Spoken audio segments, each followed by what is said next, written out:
The issues that will be highlighted include structural reforms in expenditure, commitment control and arrears clearance, debt management, financial stability, and a growth agenda, amongst others.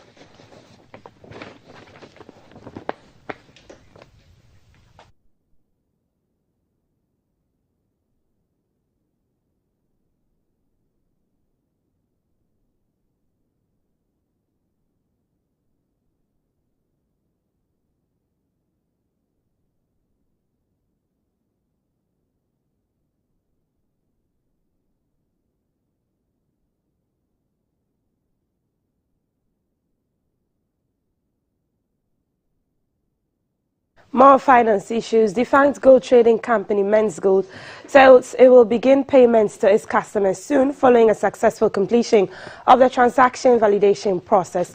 In a statement issued by the management of Men's Gold dated July 29, traders will be granted access to digitally check their validated status and payment scheduled date. The validation of customers began from Monday 28 October 2019 as a part of efforts to pay their locked-up investments. The embattled company has not been able to pay its thousands of clients' extra values and principals since August 2018 after the Securities and Exchange Commission shut it down over regulatory infractions.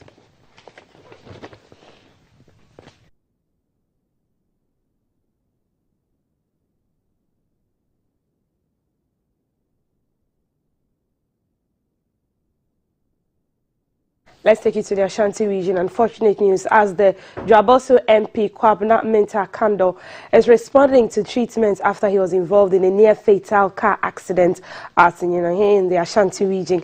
The ranking member of Parliament's Health Committee was returning from his constituency when his official vehicle collided head-on with an oncoming Kumasi bound sprinter bus at the outskirts of Etrimon Township. The accident occurred on Saturday when the MP's driver, in an attempt to overtake a vehicle ahead of him, burst a tire at the passenger side of the front side. It ran into the lane of the oncoming bus before colliding with it.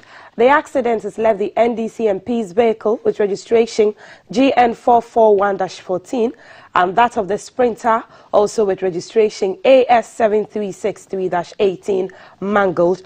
The injured were conveyed to the overwhelmed government hospital for treatment. Mr. Akando, his driver and security detail were referred to the Kumfanochi Teaching Hospital with the other injured passengers, he said, to be in stable condition.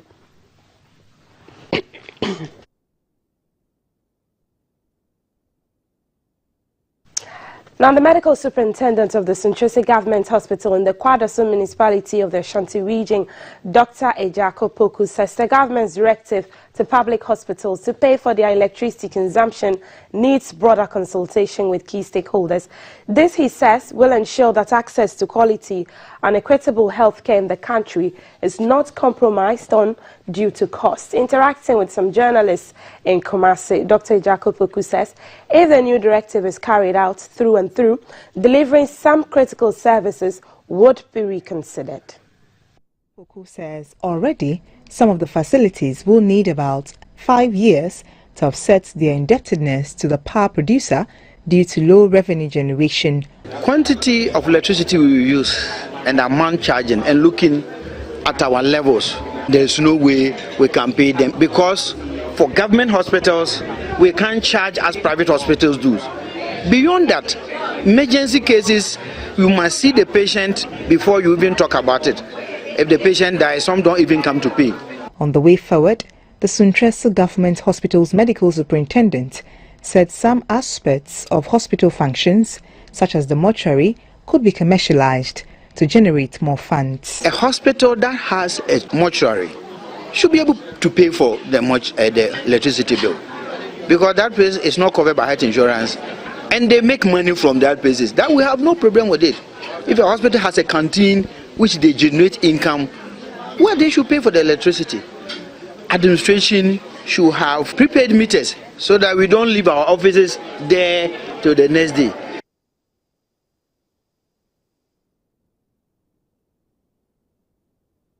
Let's Let's go to the Northland, the Upper East region. The chapter of the Ghana Journalists Association there has launched its 2023 Annual Media Awards. Hard-working practitioners who, through their stories, have supported the development of the region, thus the country in the year under review, will be applauded. Through their work, will mount the stage for honors in various categories, including agriculture, child protection, human rights, investigative reporting, water and sanitation, environment and health. Other categories are gender, disability, education and sports. There will also be awards for best radio station, tourism and culture. The regional GJA chairman, Mr. William Jalula, reminded members about their task as far as peace and security of the region are concerned. I urge you all to be professional in reporting conflict and conflict-related issues. If we must report on any conflict, let us cross-check our information very carefully.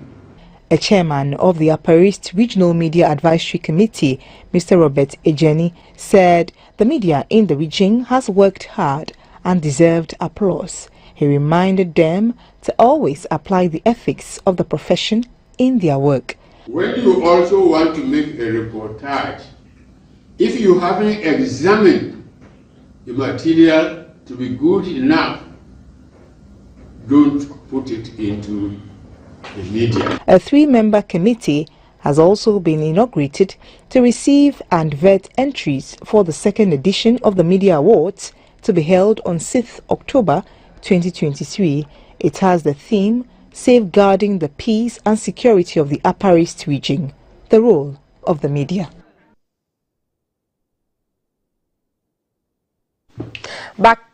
Back in the capital, residents of Choko Chemwenai fishing community in Accra Metropolis have been screened for various health conditions as part of activities marking the 20th anniversary of the Ghana College of Physicians and Surgeons.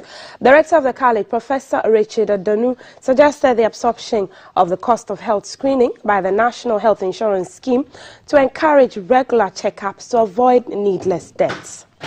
For eye and dental diseases, ENT, and general screening such as malaria, diabetes, sugar level, and blood pressure. The beneficiaries were also given free medication, while those identified with complications were referred to appropriate health facility for further diagnosis and care. The chair of the 20th Anniversary Planning Committee of the Ghana College of Physicians and Surgeons, Dr. Justina Ansah, said as part of the screening exercise, the people were also educated on a healthy lifestyle and encouraged to visit health facilities regularly to check their health status. She said the rationale behind the initiative was to contribute to making health services more accessible to people in deprived areas. We can see the rubbish that has been dumped here. Even when you get in here, you can smell the air that is not the best. And we have a public health site here. And to see that we have this drain and the public health site, they don't go together. We can treat the people, they can come, but if we don't prevent what is causing their diseases, then we haven't really done anything. So we are very, very interested in knowing what is being done about this, dumping of the refuse, even the drain. The rector of the college, Professor Richard Adonu, suggested the absorption of the cost of health screening by the National Health Insurance Scheme to encourage regular checkups to avoid needless deaths. The Ghana Health Service has set up a number of wellness clinics so that you don't need to be ill to go over there. You can go over there and then they'll do these general checkups on your blood pressure, blood sugar and all that, and that would help people stay healthy. The National Health Insurance should support general screening. I know there's a lot of work going on that, and there should be more of these wellness clinics set up that can provide the screening for people. Yeah.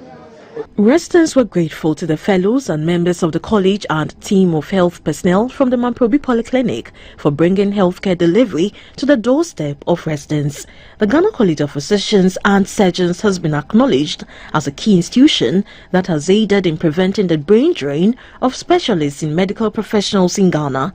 The 20th anniversary is on the theme 2 decades of medical postgraduate training in Ghana, and activities for the celebration start in April to December. Let's take you to the foreign front now. West African leaders have threatened military action against Niger's military junta after it took part in a coup last week. The leaders gave this junta 7 days to reinstate President Mohamed Bazoum, who is being held captive. Earlier, the junta warned it would resist any plan of aggression against Niger by regional or Western powers. Meanwhile, hundreds of coup supporters protested outside the French embassy in the capital, Niamey. Leaders from ECOWAS, the bloc of West African nations, held crisis talks in Niger in Nigeria on Sunday to discuss the latest coup, which follows army takeovers in neighboring Mali and Burkina Faso. A statement read out after the summit said that ECOWAS had zero tolerance for coups. The regional bloc would take all necessary measures to restore constitutional order if its demands were not met within a week. In a statement, it said the coup has prompted concern that Niger, a former French colony, could pivot towards Russia. It added that such measures may include the use of force and military chiefs are to meet immediately to plan for an intervention. The West African leaders also announced the immediate enforcement of a no-fly zone over Niger for all commercial flights, the closure of all land borders with the country, and the imposition of financial sanctions against the junta. Ahead of their meeting, General Abdurrahman Chiani, the head of the Presidential Guards Unit who has declared himself Niger's new leader, warned ECOWAS and unnamed Western nations against stepping in. The ousted president had worked closely with both regional and Western nations to fight militant Islamists in Niger. Meanwhile, Burkina Faso and Mali both moved closer to Russia after their own coups. France's President Emmanuel Macron said in a statement that France would not tolerate any attack on its interests in Niger and would respond in an immediate and intractable manner.